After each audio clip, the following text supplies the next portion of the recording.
कलियुग आहे मित्रा. त्यामुळे कोणी स्वार्थ असल्याशिवाय तुमच्यासोबत नातं ठेवल हा विचार मनातून काढून टाक.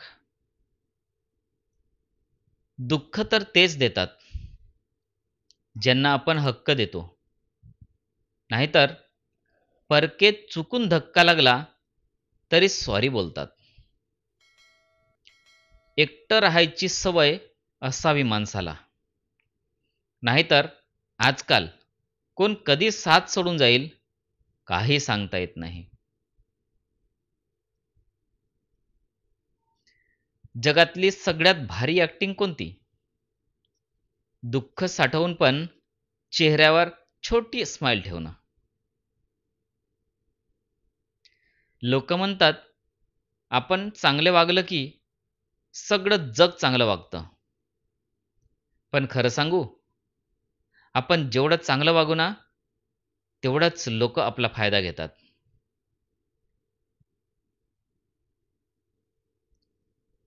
प्रत्येक वेळी जिंकलंच पाहिजे असं काही नाही. कधी कधी हारण्यातही वेगळीच मजा असते.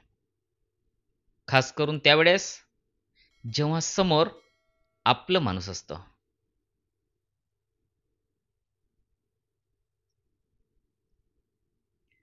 जीवनात जर शांतता हवी असेल तर दुसऱ्याशी वाद घालण्यापेक्षा स्वतःला बदलून घ्या.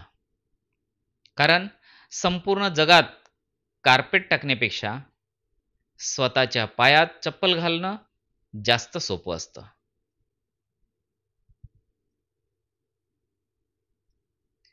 वेळ निघून गेल्यावर फक्त पश्चाताप करावा लागतो. म्हणून वेळ आहे तोपर्यंत समजून घेत जा.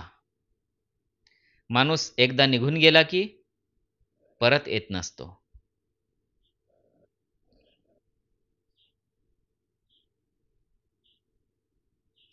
कधी कधी समजतच नाही की आपल्या माणसावर रागवावं की नाही.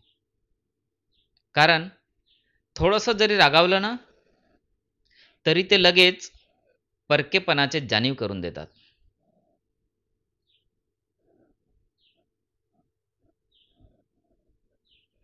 नका सवय लावून घेऊ कोणाची. कारण ती व्यक्ती एक दिवस जरी व्यवस्थित नाही बोलली तर मग खूप त्रास होतो.